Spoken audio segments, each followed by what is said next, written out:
তো hello WhatsApp guys, আপনারা দেখছেন এমডি মিম ব্লগ। তো আজকে হচ্ছে কি আমি কালকে যাব যেহেতু আমার নানি বাসায়। তো নানি বাসা ঠাকুরগাঁর একটু আগে। তো মেলা দূর, মোটামুটি 30 কিলো প্লাস রানিং, মানে আমাকে যাইতে হবে রান করে। তো আমার গাড়িতে তেল আছে ভাই, 2 দাগ যেটা আছে না ওটা দিয়ে আমি যাইতে পারবো। কিন্তু আমি তারপর আর কি ফিউল নিয়ে নেওয়াটা ভালো, ওই জন্য যে তেলটা নিয়ে নিই। কারণ ওইদিকে বলা যায় না পাম্প আছে কিনা বা কেমন ফিউল ভালো হবে কিনা বা ময়লা আছে কিনা, ওটা দেখে ওটার বিষয় আছে একটা। আর আমাদের এখান থেকে কিন্তু এখানে 100% আপনি মানে ফ্রেশ ফিউলটা পাবেন, কোনো প্রকার কোনো ঝামেলা পাবেন না, ভেজাল পাবেন না।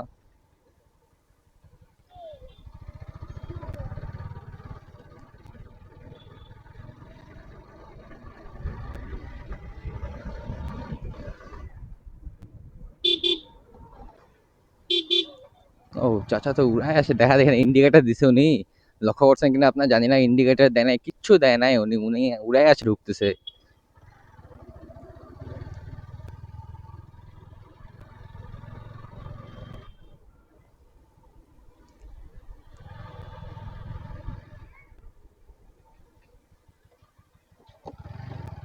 কিরে ভাই, আমার ইন্ডিকেটারটা এখনো চলতেছিল, লক্ষ্য করে নি যে আমার ইন্ডিকেটার অন আছে।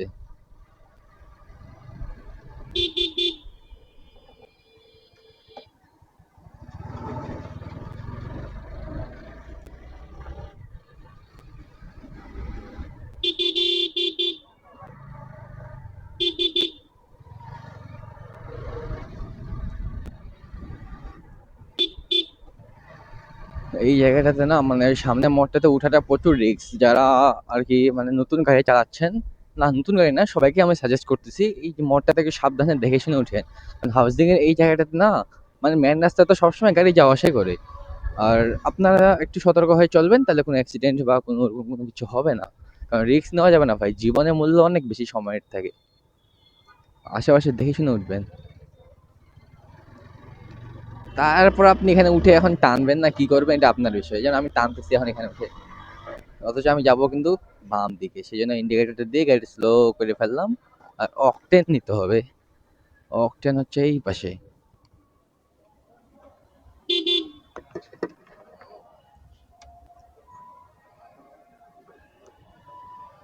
আমার 300 টাকা দেন তো।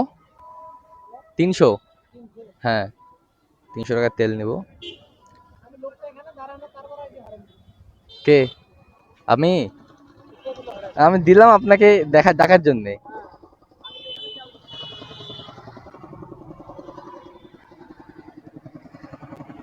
তো রাগ করলেন নাকি হর্ন দিছি দেখে?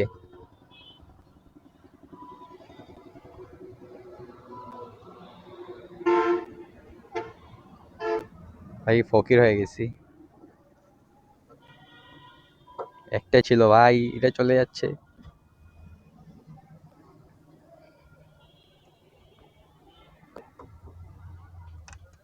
কতগুলা উঠে এটা দেখি। ওই শালার বেটা একটা দেখাচ্ছে কেন, দুটা দেখাচ্ছে কেন? ওই ওই ওই, তিনটা হইছে। আর ভাই আর হ, তিনটে শেষ। এটা কেমন কথা? তেলে কি ঢুকছে? আমি চেক করে নেই। না, আছে ভিতরে দেখা যাচ্ছে।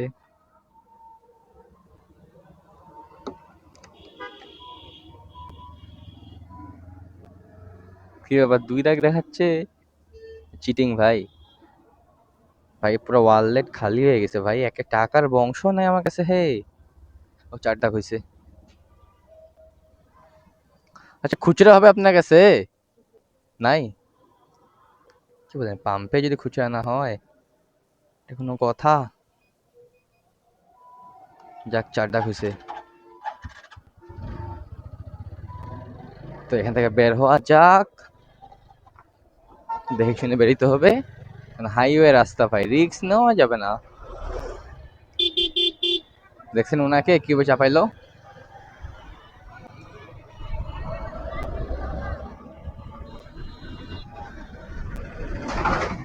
ভাইজারটা লাগাই দিই, বাতাসের কারণে মাইক্রোফোনে শোনা যাচ্ছে কিনা আমি জানা বুঝতে পারছি না তো।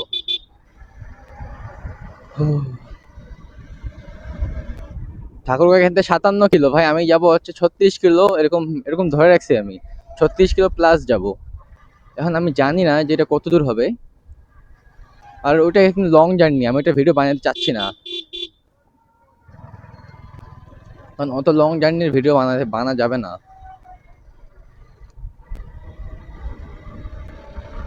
সামনে কিন্তু সার্জেন্ট বসে, তো আমাকে কি সাইড মারতে যেমনি হবে বেরিয়ে হবে, রিস্ক নিব না, আটকে দিলে শেষ।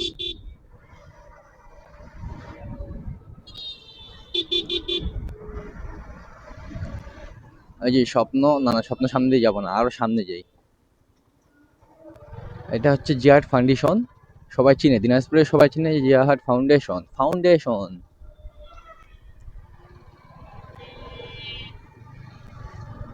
কি আবার সার্জেন্ট তো নাই থাকে না, আমরা জিন্টু বাড়ি তো ওগুলা গাড়ি তো। আচ্ছা, সময়ের মূল্য বেশি, তাই আমি আর নাই। তেরি মা কা সাকি না কা গাড়ি বন্ধ গেছে, যা সালা।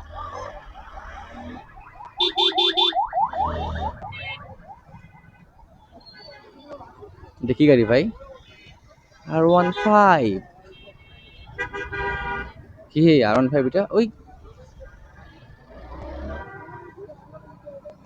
ওটা R15 না, ওটা হুন্ডা সিভিআর। লেওড়া চোদাগুলা বাড়া চোদা ভুলমুল দেখাচ্ছে আমাদেরকে।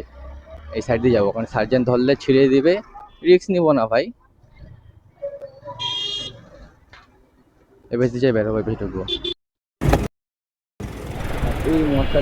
আর ওই যে ওই সামনে সার্জেন্ট বসে, আপনারা তো জানেন। আর এখানে সবথেকে বিখ্যাত হচ্ছে বাবুর হোটেল। ভাই এর দোকানের চা যে মজা, ভাই সেই মজা বাবুর হোটেলের চা। যারা খান নাই তারা আসে এখানে খাবেন, তাহলে বুঝবেন যে না আমি কি বলছি। বাবুর হোটেলের চা সেই।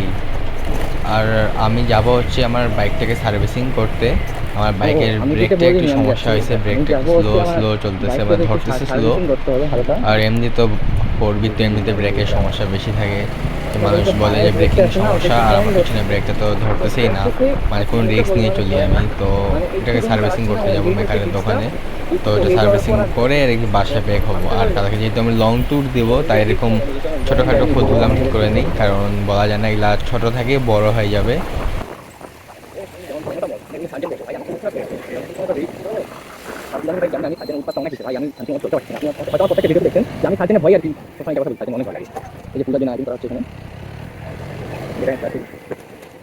এই সামনে আমরা পড়বি, আর এখানে দেখেন চাক্কা নাই, ওটা কাজ চলতেছে।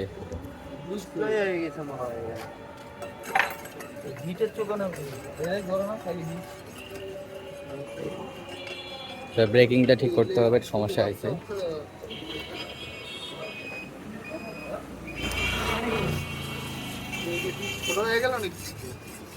আর একটা জিনিস, কেউ যদি বাইক সার্ভিসিং করতে চান তারা এখানে আসবেন, এই দোকানে মোটামুটি কম প্রাইসে আর কি ভালো কাজ করা হয়। এখানে আমি করতেছি, আমি এখানেই কাজ করি সচরাচর।